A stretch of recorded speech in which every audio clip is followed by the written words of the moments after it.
Bonjour à tous. Donc, je suis Dominique Baudry, pour ceux qui ne me connaîtraient pas. Je suis, ou moins ceux qui me connaissent de nom, pour l'avoir lu dans les bulletins bleus que l'association Génération Banous a distribué depuis 2008, d'ailleurs depuis 12 ans. Et dans ces bulletins, nous défendions en particulier la démocratie communale, la démocratie participative. Et c'est une des raisons, c'est la raison essentielle pour laquelle j'ai rejoint la liste que conduit Jean-François Pescador, parce qu'il a fait sienne cette idée de faire de la démocratie communale une de ses priorités. Et je dirais pas à la manière de Jean-Michel Solé, qui nous dit qu'il est sans étiquette, que son parti c'est Banous, qui aujourd'hui, dans les gens qui se présentent pour être candidat à la mairie, pourrait dire que son parti n'est pas Banous. Je pense que c'est un peu simpliste de dire ça, d'autant que nous savons que M. Solé a été le premier adjoint de Jean Reyne, qui était à l'époque RPR, qui lui-même était candidat, Jean-Michel Solé, en 2008 avec l'étiquette UMP, et qu'il n'avait pas eu cette étiquette en 2014, puisque c'était Hélène Rey qui l'avait eu à la place de lui. Aujourd'hui, donc, M. Solé nous dit qu'il n'a pas d'étiquette. Mais chacun a pu voir, ou peut-être que vous ne l'avez pas vu, mais il s'est fait photographier à Perpignan avec des élus, avec les députés de M. Macron, de La République En Marche, ceux-là même qui détruisent le Code du travail, qui ferment les services publics, qui s'attaquent à notre pouvoir d'achat et à nos retraites. Quand même, c'est pour lui tout un programme qu'il traîne derrière lui. Et d'un autre côté, on a un ministre de l'Intérieur qui nous dit ne pas vouloir reconnaître les étiquettes pour les communes de moins de 9000 habitants. Et si M. Solé gagne, est-ce qu'il ne va pas nous dire je vais compter le gain de cette commune dans mon escarcelle? Voilà des réflexions qu'il faut avoir quand on va mettre son bulletin dans l'urne. Mais j'ai surtout rejoint la liste de Jean-François Pescador parce que l'équipe qu'il a constituée autour de lui a fait donc sienne cette volonté d'agir pour le respect de la démocratie communale, ce que certains appellent la démocratie participative. Parce que je pense, enfin nous pensons, qu'il est indispensable d'associer chacun d'entre nous aux décisions qui nous concernent. Ce n'est pas le cas aujourd'hui. Le maire décide, il fait faire beaucoup d'études par des cabinets d'études privés. Je pense qu'il faudrait à un moment donné faire le compte de toutes ces dépenses qui ont été faites pendant tout son mandat par des cabinets d'études. Il y a eu des cabinets d'études pour l'aménagement du front de mer, des cabinets d'études pour le plan local d'urbanisme, des cabinets d'études à nouveau pour le projet du port.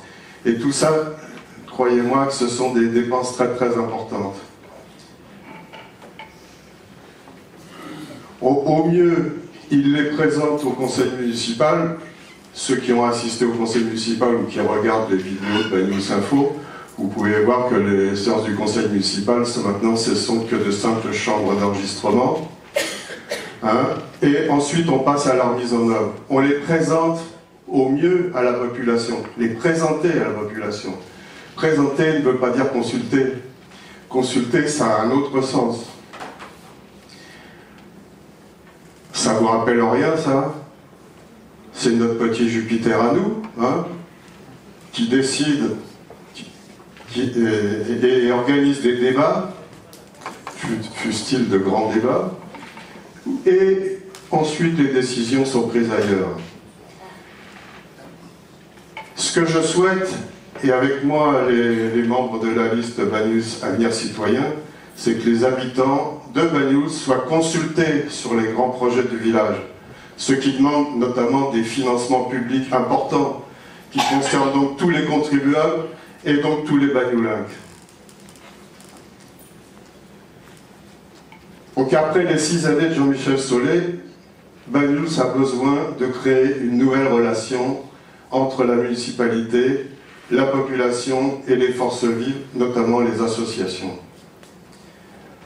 Alors je vais vous présenter quelques propositions. Alors ma première, évidemment, faire un audit financier, ça me paraît être la première chose qu'une nouvelle municipalité doit faire, c'est de voir l'état des lieux, l'état des finances, le nombre d'emprunts, etc.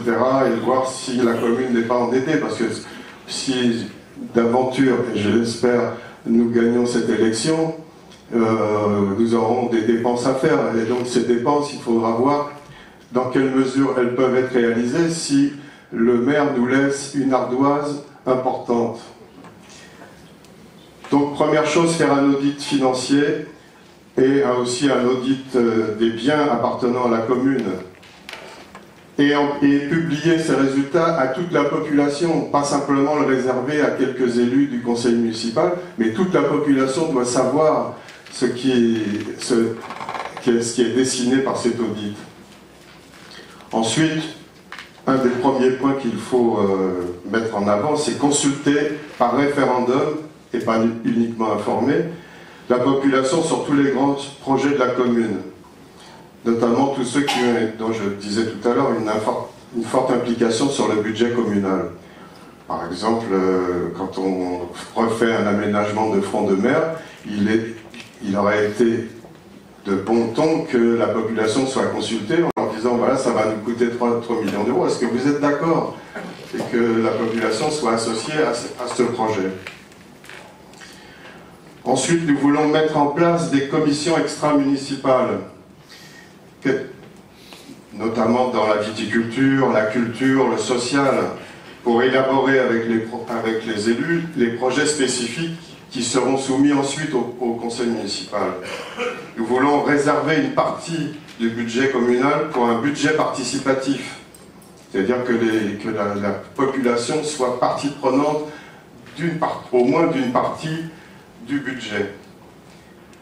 Nous voulons mettre en place de véritables comités de quartier qui, sous la responsabilité d'un élu, recueilleront les doléances, mais aussi recenseront les besoins du quartier. Des projets émergents pourront bénéficier là aussi d'un budget participatif. Quand je dis de véritables comités de quartier, je pense que les comités de quartier qui ont été mis en place actuellement ne répondent pas du tout à ce qu'on appelle un comité de quartier. On a vu dernièrement le maire nous inviter lui-même à une réunion, là, au moins dans le quartier où j'habite. C'est la première fois en 6 ans que je vois une invitation.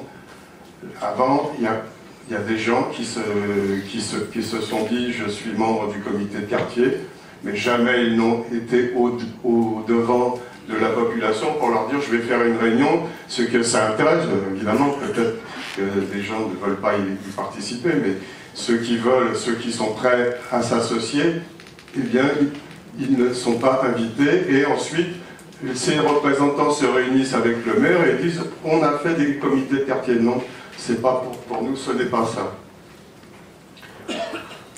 Ensuite,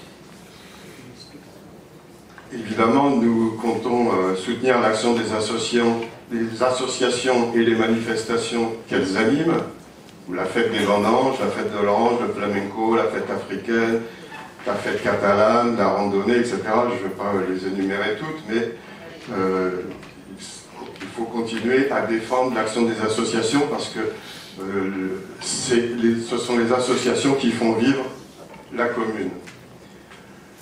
Ensuite, et j'entends pour les propositions, à rendre compte régulièrement à l'ensemble de la population des décisions de la communauté de communes, à part le petit bulletin que vous avez peut-être reçu, qui est élaboré par la communauté de communes, aucun élu de la ville de Banyuls ne nous a jamais dit ce qu'il faisait à l'intérieur de ce conseil. Ils vont au conseil communautaire, ils votent des décisions, ils prennent des décisions, mais aucun élu ne nous dit régulièrement, quand il y a des choses importantes, ce qui s'y fait. Donc voilà pourquoi, pour ce qui me concerne, la liste conduite par Jean-François Pescador s'appelle Banyuls Avenir Citoyen.